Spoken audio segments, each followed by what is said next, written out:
Good morning and welcome to Coffee with the Sarlos. I'm Kelly. Good morning. I'm Karen. We're going to start off with show notes today. We have our Evening with Medium events coming up on April 24th, as well as August 28th and December 4th.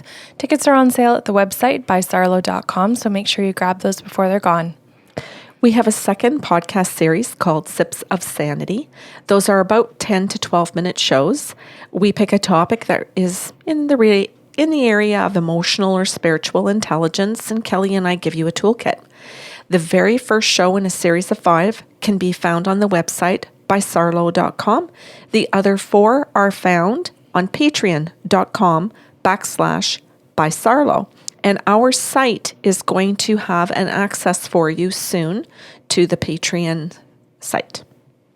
Good. We have gift certificates and personal sessions available. You can purchase those and experience them from anywhere in the world via Skype, FaceTime, telephone, and now WhatsApp and Zoom. Mm-hmm. Good. Mm-hmm. Oh, and if you're listening on Thursday morning, you've got early access to us on patreon.com. And if you're listening anytime after Saturday morning, thank you so much just for tuning in. We have officially started bringing this as early access to patrons, but now giving video to the public on Saturdays, which is cool. Mm-hmm. So if you're listening and you can't see our faces and you're like, how do I do that? We're on YouTube, so make sure to subscribe to the channel. It costs absolutely nothing, but you can see our smiling faces and all the weird faces we make throughout the shows. I was just going to say, I think when they watch it, that it actually can explain some of the pauses and some of the responses. Mm-hmm. Mm-hmm. Good. Ready to go? Mm-hmm. Okay. All right. So this story is about a client. He's a male. Pick a name. Jason? Okay. Jason is in his late 50s, and he decides in his session, after going through consent, that he wants to know about his soul contract. And I found that really interesting because it's usually women. We've done quite a few shows on men who have been seeking that lately. Yeah. Well, thank you for reminding me then. So he asked what the soul contract was, and when I said, do you mean between you and your own soul, or do you mean between you and another person? And he said, well, I'd like to start with whatever you get, and then I could jump in and ask questions. Is that correct? And I said, yeah. So I asked the spirit guides, what contract he wanted to know about, and they said that it was heavily combined between him and his own soul and him and his wife. And the first thing they said is, actually, I'll just tell it all in the story. So, and I'm replaying all of this. I'm saying everything that the guides give to me, to Jason, and all the way through the session, because I don't want to keep saying it over and over again, that he confirms the accuracy. I think I'm just going to say that from the beginning so that people can sit back and listen to the story, and I don't have to keep saying, and he confirmed it. Okay. I think it'll be nicer listening to it. So his spirit guide said that at the very beginning of their marriage, the two of them met in school. So they were in law school together and both succeeded in becoming lawyers, then married and had children. And at the very beginning of the relationship, his wife, what would you like to call her? Wanda.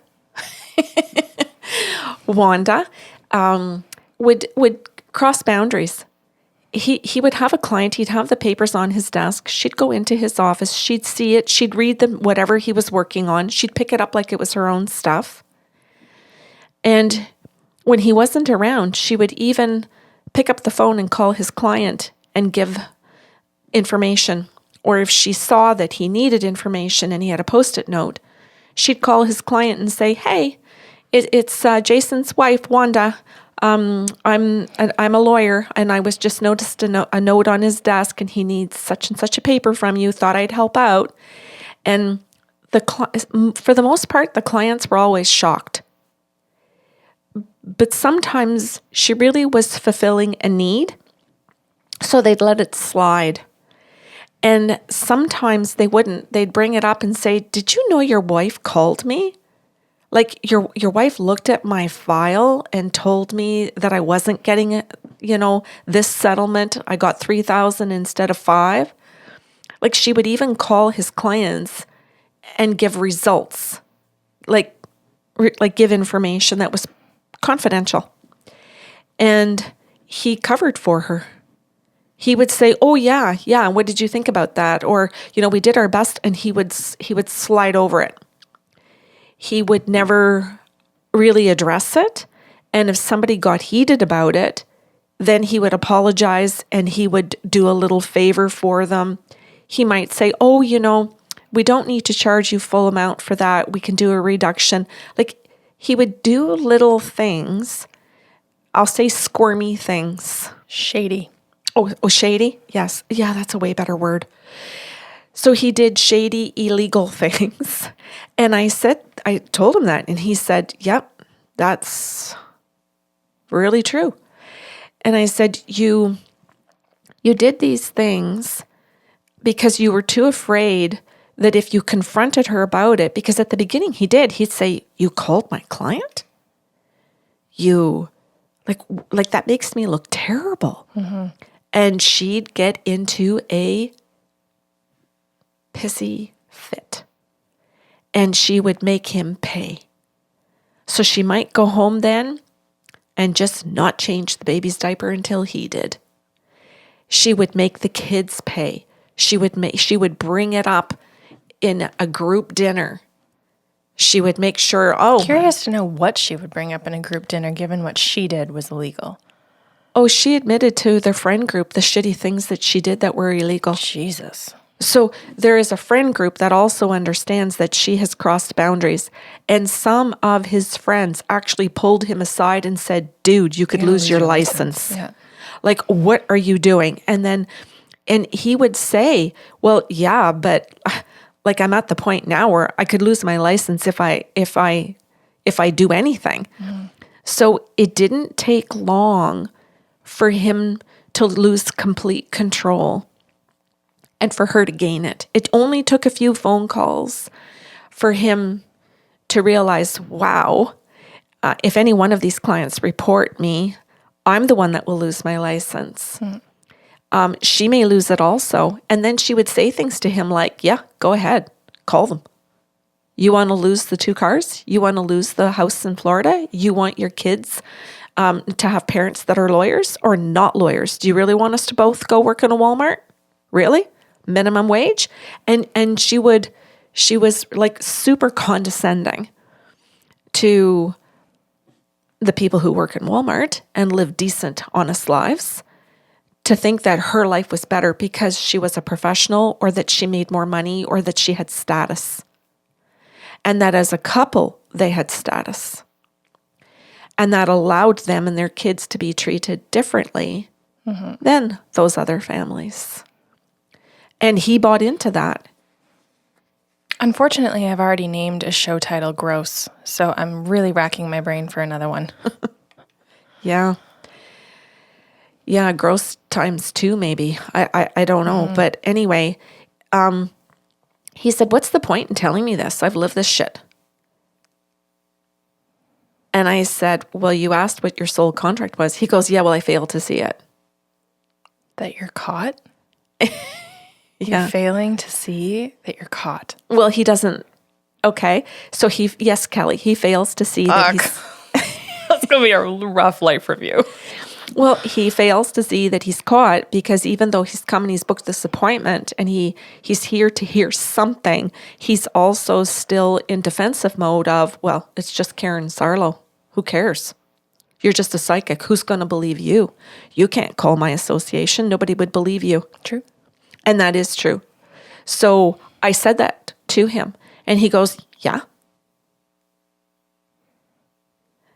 Yeah." Again, gross. Like there's gross on different levels. But anyway, so I said, "Well, one of the contracts," I said, and for you and your own soul, was to break that pattern in this lifetime. I said, because it goes deeper. So here, I want to continue the story. I said, you didn't bother to stand up for yourself at the very beginning. And even though you did the first couple of times in that you questioned it, but you didn't actually follow through with a consequence. And I said, so as a result, she has full control in the marriage. She has full control in the business because they're partners in a law firm. And I said, and she has full control over the staff. So if the staff, if you tell them to do something, she can override it and they will always listen to her. They know they can't listen to you. So it's even to the point where they don't ask you anything anymore. So you're a little bit being erased at work. And he goes, yeah. And I said, so there's anger. And I said, and she erases you as a father.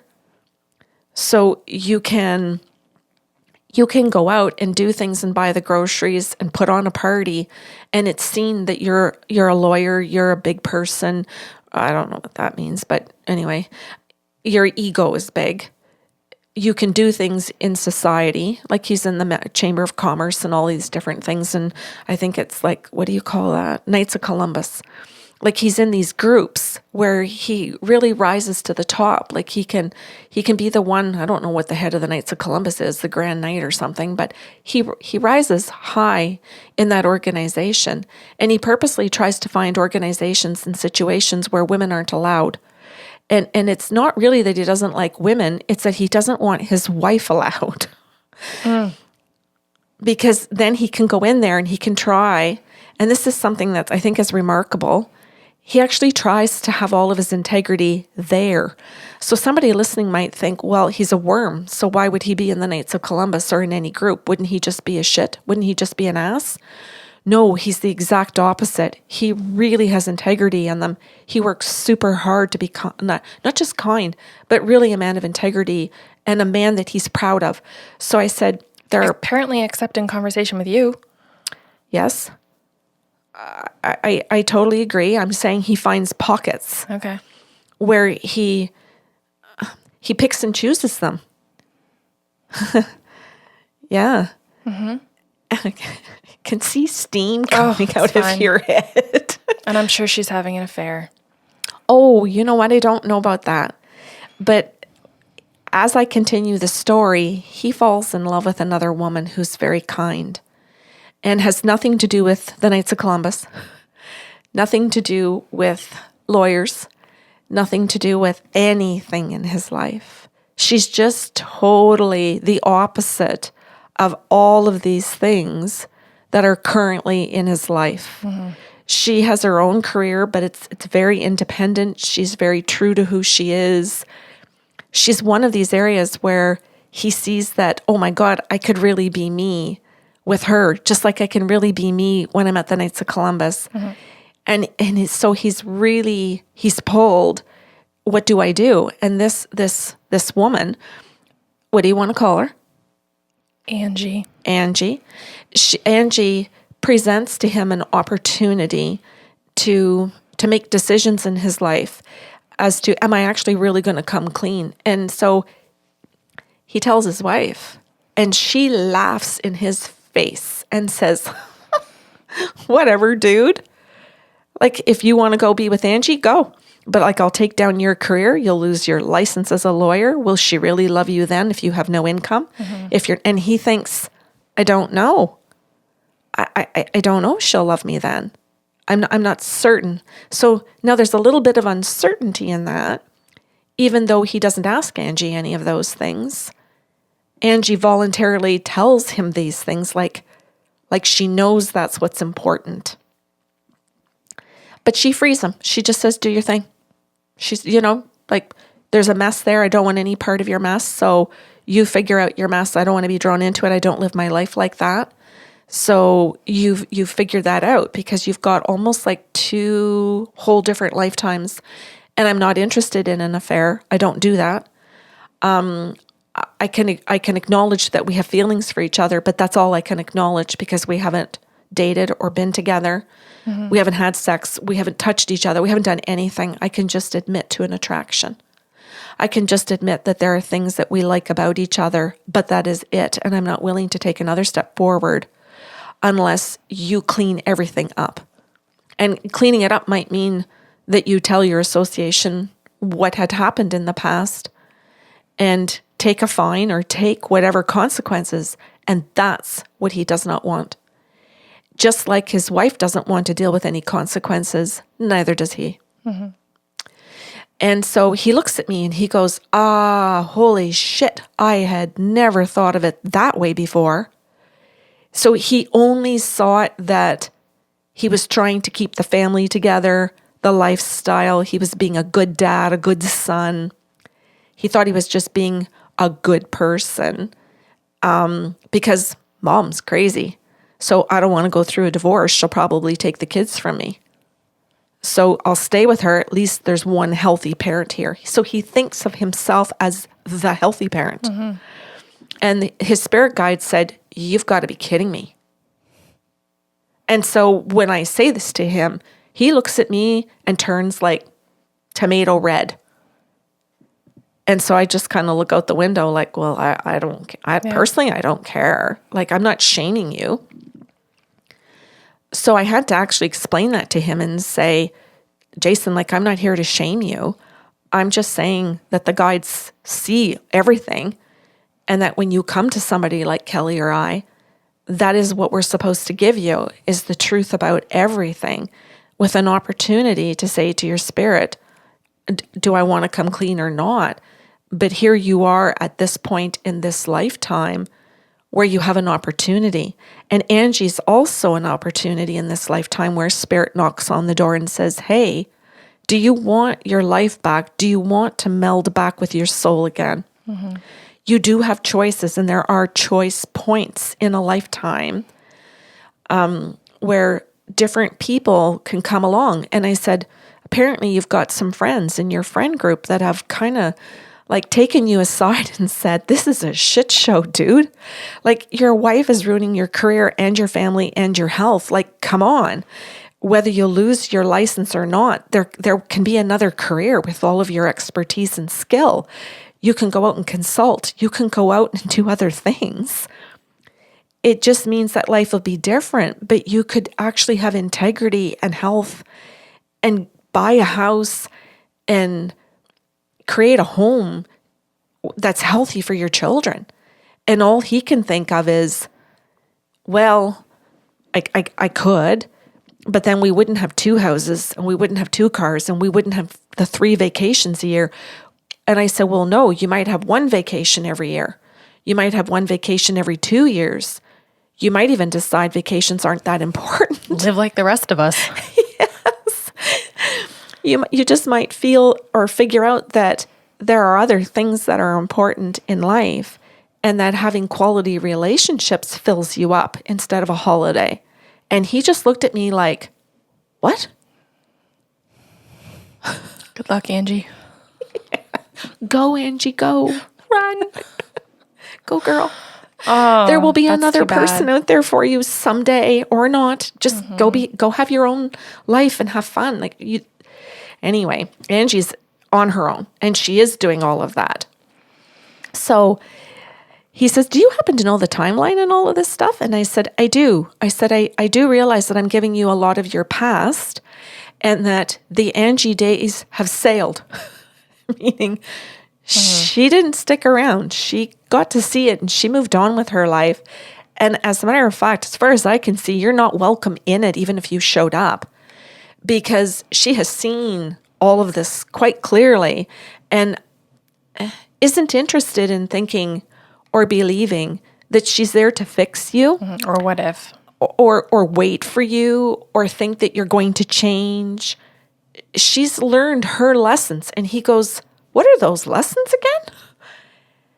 And I said, she's learned not to fix a man or to be attracted to a broken one or a fixer-upper kind of guy or a guy that isn't available emotionally or physically. And that was part of her pattern in her own past, in her marriage, that her partner was emotionally and physically, sexually unavailable to her. So she's coming clean. She's doing her own work. You don't need to poo-poo into her life. She's cleaning up that shit show. So he just, you know what, Kelly? Like in that moment, his heart broke because it was like, what? I was hoping that if I ever got my shit together, that might be the thing that I hope that I could have someday. And I said, well, at the rate you're going, not in this lifetime. And he's like, you're kind of crude. And I said, You booked an hour. That's all you have. that's right. You make the most of that. You want me to beat around the bush? Like, well, maybe. I said, you're here for the truth, and you're just here to hear it factually. Angie got things factually and can be an emotional person healthily. And he was like, say that again? And deserves not to wait and deserves to have happiness, whether that's single or partnered or free. Yeah. And she's accepting all of that. So she's taking that and living that life. And he goes, well, I hope I never see her. I hope I never run into her. I guess so. That's a pretty big smack in the face. Yeah. It's just you didn't choose this. Or you didn't try. Yeah. Yeah. So he says, so what were the lessons in there for me? Again? Yes. Does he have a notepad and pen? No. And no recorder? No. Of course not. A lawyer. Go on. Was that? Okay. So I asked him what he wanted out of the rest of the session. I just said, you booked your time. The spirit guides have come in to say that had you chosen at the very beginning to use your voice, to speak up, to hold your wife accountable, to hold yourself accountable, that this didn't have to go from one or two events to quite quickly within a week, a dozen, and within 2 weeks, 50, and within a month, 100, and then over 25 years of marriage, thousands. And that at any point you can change it. And he goes, okay, I'm with you. You go again? And I said, the guides are saying that you're very close to retirement. You can retire if you want to. So you now have all of your investments to put you into a healthy retirement. And if you divide it by 2, you're still wealthy. And he says, that's very true. I said, you still could have your own home, your own car, everything that you want. You've done well, both of you financially. Yeah, and it wouldn't have been that way had I divorced her. And I said, that's not true. You tell yourself that to legitimize and not to feel bad. He goes, well, my wife isn't all bad, She's really smart. She throws great parties. She takes care of the kids. Hitler was smart. Yes. He was organized. He had impeccable systems in place. Yes. He was well thought out. He anticipated well. Yeah. Yeah. I think, wow, I really wasn't expecting you to throw that out there, but I'm reading about him right now. Yes, I do. I know you are. I know you're reading books about him, or a book, but I'm glad that you threw that out there because it really is that harsh of a comparison.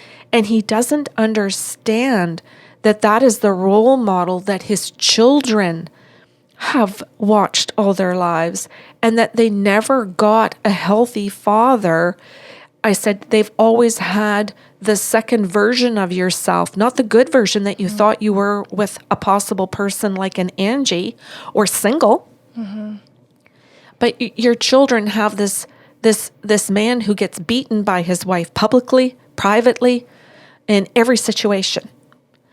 And I said, they're modeling that. So they're either going to grow up thinking that you're a victim and they love you and mom's mean, but geez, mom gets things done. It's all very confusing to your children. Because even though you're a victim, they're going to eventually grow up and get some emotional intelligence and look at you and go, You're annoying. You're annoying. You're a pain in the ass.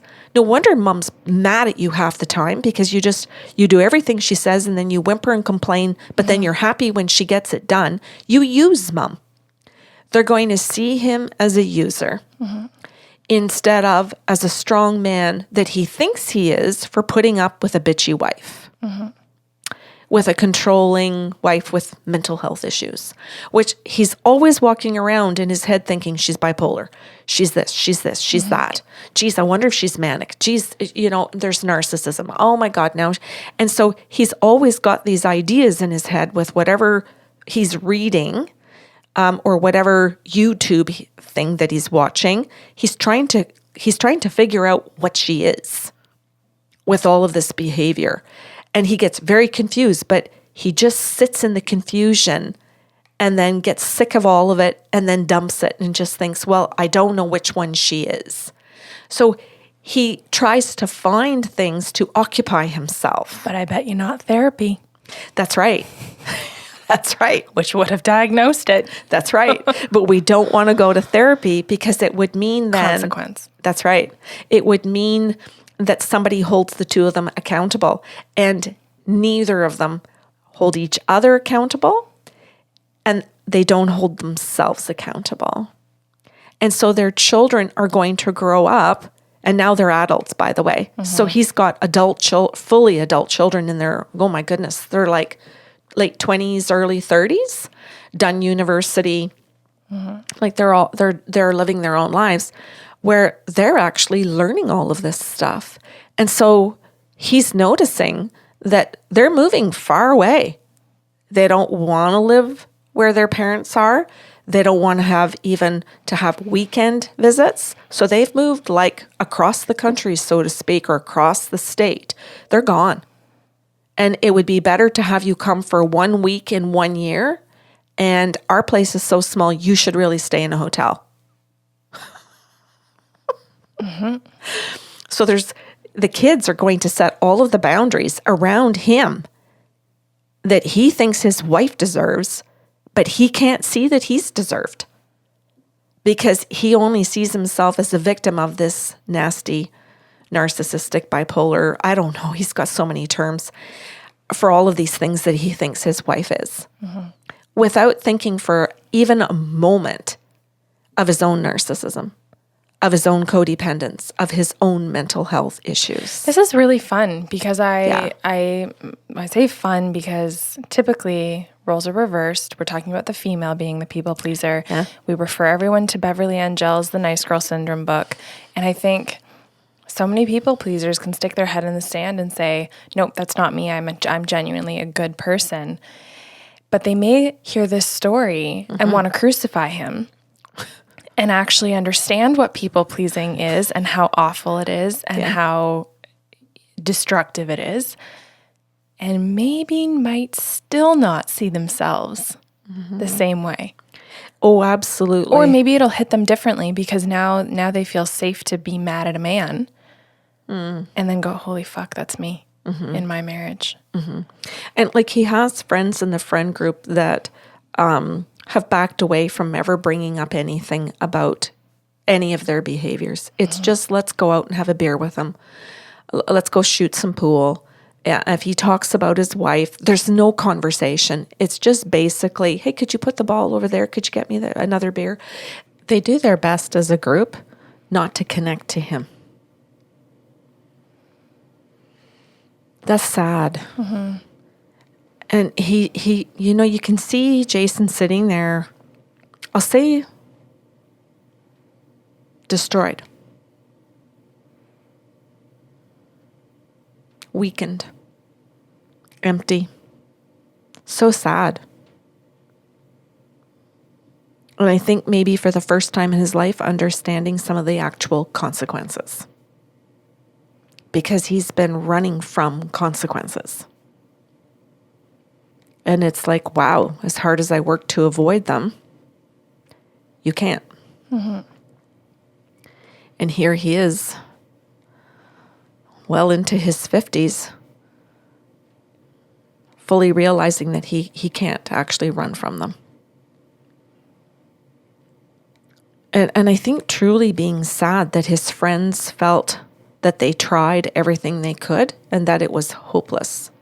Well, and they're even still including him, but realizing, we can let him be here or we can invite him, but not to ever expect anything from him either.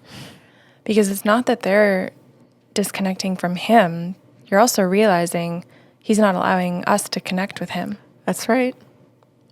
They've brought up topics about how his wife treats the kids and what he could be doing as a dad, what he could be doing. Like, they've said things to him, like just about leaving, about being on his own, about being happy and being on his own, that it's okay to go through a court battle and to have to hire a lawyer, which he doesn't want to do. He doesn't want to have to go through what he knows other people, that he's had to go through for other people. And so he just wants to avoid so many things. And he's realizing as he's aging that you just can't avoid. Mm-hmm. As much as you do your best to do it, something's going to smack you in the face. So he says, so my friends don't even like me. And I said, no, that's not what I'm saying. I'm not saying that they don't like you. I'm saying that they don't know how to communicate with you. You shut things down because you won't deal with things. And it's made you unhealthy. And they're doing their best to support you through something in case you're going to come out the other end. They still want to be there for you. That's actually caring for you. Mm-hmm. That's actually a lot of love and a lot of patience and a lot of trying to support you in ways that are very limiting. Mm. I think about Pooh Bear and Eeyore and the group and how they never push him to get fixed or to get help. They never try and make him see another perspective. Mm-hmm. They always include him. They just sort of know what to expect. Yeah. And that's okay and that he's still a part of them. I really like your example. Mm-hmm. It's so kind. Yeah, everything about that show is. Yeah, and I think of the books. I'm embarrassed I just said show.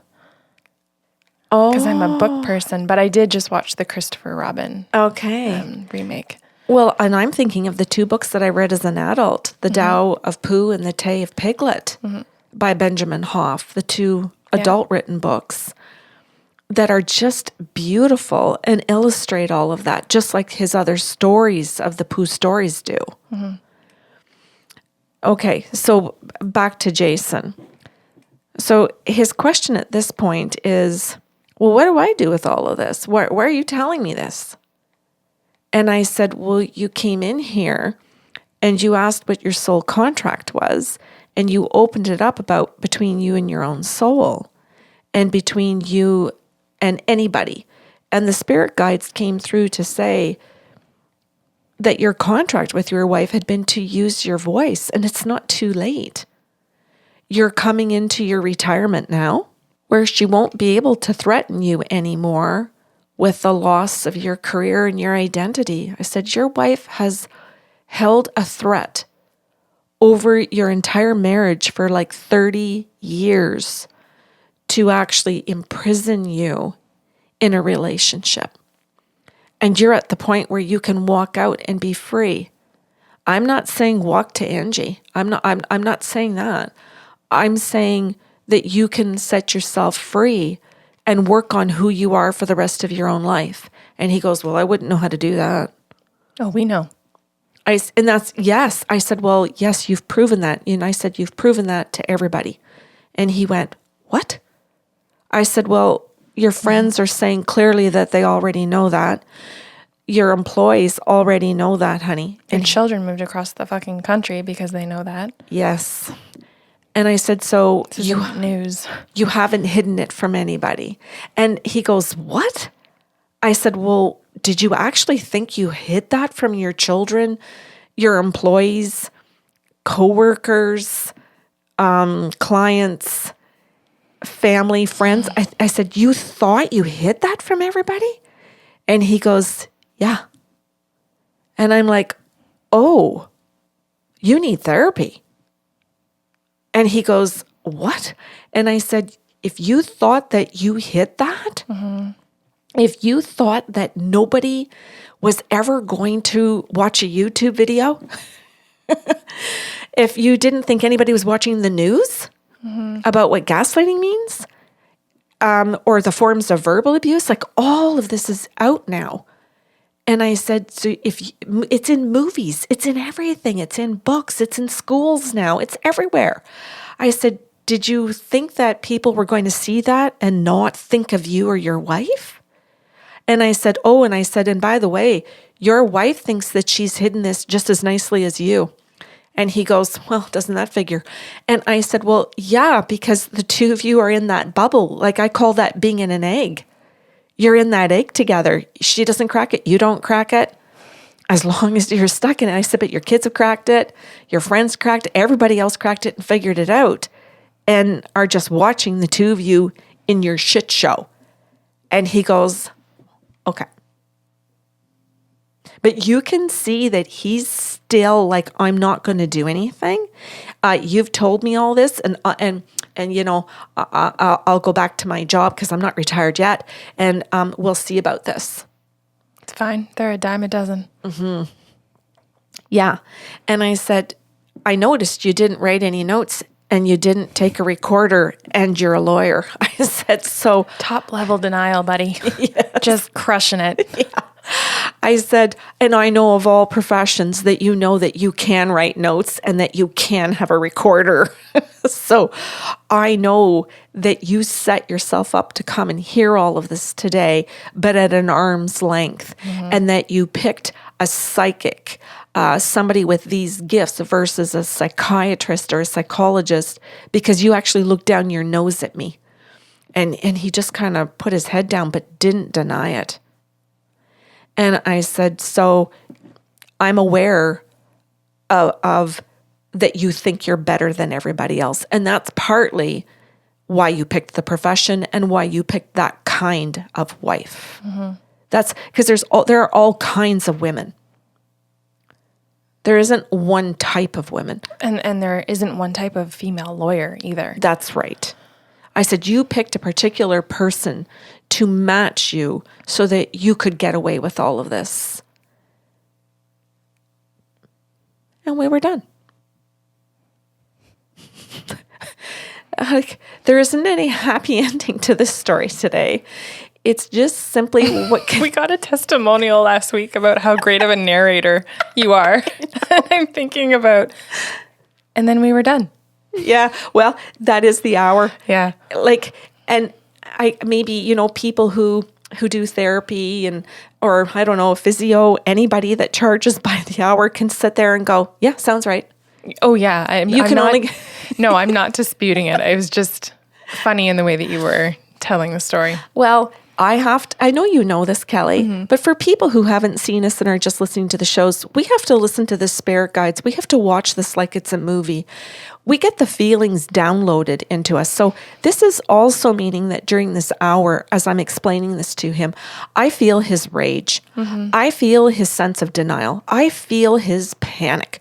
I feel his terror at the beginning of the relationship when he is confronted by staff saying, excuse me, Jason, this client called and said, Wanda called and gave all of this information. Mm-hmm. And the staff knows this is against the law. Mm-hmm. Yeah, he's compromised everyone. That came up in the session, was that he didn't just compromise his own or his wife's occupation. Those two compromised all of their employees and coworkers, other lawyers that knew what those two were doing. Mm-hmm. That also turned a blind eye to it because they didn't want to report them. Mm-hmm. So the implication that went out into the community about that now he goes to the Knights of Columbus and there are some coworkers there or people in his own profession or clients or family and friends of those clients that know how that couple operate. Mm-hmm. And how they now have to go, well, I know he's not trustworthy, but geez, now he's here in this meeting and we have to trust him. And protect him. Yeah. And at what cost he asks people to do that. Mm-hmm. to keep their own jobs so that they can support their children, their house, and their families. And that he and his wife don't care. Their level of narcissism for both of them in that. And that's another reason why he got referred to seeing a psychiatrist. And I want to be really specific, with no intention here whatsoever to hurt good therapists. But not everybody is a good therapist. Oh my God, no. Not everybody is a good psychiatrist. Not everyone's good at their job, period. We can agree. But to find somebody qualified to be able to weave through that with him, because he and his wife have woven many messes, including in their friendships, where they've compromised their friends. And that a good therapist, a good psychiatrist, whatever it's going to be, could walk them through doing those apologies and taking responsibility. And I remember saying to him at one point, taking responsibility may mean that you're fined. It may mean that even when you're retired, you get fines in the mail and you have to pay them. And I'm not a lawyer, so I don't know if that's accurate or not. And somebody might listen to this and go, no, once you retire, no. Or maybe yes, even after you retire, you would get fined for something. I really don't know. And I really don't know if there's a legal system out there where he lives that would care enough to go through files and contact people to research it. I really don't know, because to date, all of his staff have never turned him in. Okay, but your point was, and if people are taking this in a general sense, accountability may mean that you are fined. Yes. That you have to apologize, that you have to admit something, that you have to call up a client from 30 years ago and say, I'm so sorry. I know this happened, blah, blah, blah. And actually being able to come good and to feel good in the process. I said, you may feel fantastic paying $1,000 fine. Yeah, the weight's just gone. Yeah. To get back your integrity, to feel free of her. Yes. Free of us. And also, maybe when you pay a fine or you write a letter of apology, you actually feel like you're doing something for another person that matters. Maybe your children hear that and think, wow, Dad's earning back some of my respect, because he really didn't understand that any of his children really couldn't respect him. Even though he drove them to volleyball games, basketball, or whatever. Even though he did dad things, we don't want to take that away, but he didn't earn their respect. And I think some parents think that they deserve their children's respect because they drove them and paid bills. And that isn't how it works. And your kids will teach you that. Eventually, they will teach you that. So we'll see where he goes. If he comes back, I'd love to do a part 2. I have no idea. The guides have not told me. Oh, I forgot one more thing. He ended up seeing Angie. And I don't remember when or what the circumstances were. They never spoke, but I just remember the guide saying that he had seen her, and that they had just both gone their separate ways. Like they hadn't talked, and he just confirmed that. So I want to say that in case that comes up in part 2. I just don't want to miss the facts. Okay. Neat. Well, Jason, come get your messages. Come figure it out. Come clean it up. I've also named a show that. That's not on the table. Fuck. You guys. Yeah. I hope people listen to the show today and figure out if they're anywhere in this mess. And if whether they're the employee that thinks, wow, I'm not going to stick for 30 years. She's talking about this guy and his wife breaking rules and people covering for them, and how it snowballs when you just think the small things don't matter. One phone call, one little crossing of boundaries. Oh, well, they were happy to hear anyway. I was going to call her anyhow. Oh, well, my secretary was going to call her and give her the message, but my wife is a lawyer, so that's even better. No, it's not. It's crossing rules and boundaries. And when that is allowed to become murky, that's where the snowball begins. And how important it is that had he used the voice, had he set the boundaries at the very beginning and didn't care about her temper tantrums and dealt with the consequences, he might have ended up divorced in year 1 instead of still married in year 30 and feeling like he'd lost 29 years of his life. Mm-hmm. Yeah. Okay. Thank you for sharing. Yeah, you're welcome. There's a lot Also, congratulations. Not one single note on the table. Thank you. I know that I know how difficult it is. And I know you sit here with a book all the time and you write out your stories as fast as you can get them down. Yeah. So I know that's great. And I like sometimes I hope like that listeners will understand how difficult it is even when we do write notes. Mm-hmm. Cool. Mm-hmm. Okay. So if you have questions or comments about today's show, you can email us at info@bysarlo.com. Again, if you're listening early on patreon.com and you've joined our tiers, thank you so much for your support, especially financially, although we do say above all emotionally. And if you are listening on YouTube today, thank you so much. Please make sure to subscribe, like, comment, share, whatever you can do really, really helps us out. And if you're not on Patreon, it costs you nothing, so we appreciate that. But keep submitting your questions. It gives us content for more shows, and we're happy to continue meeting your needs and helping you grow.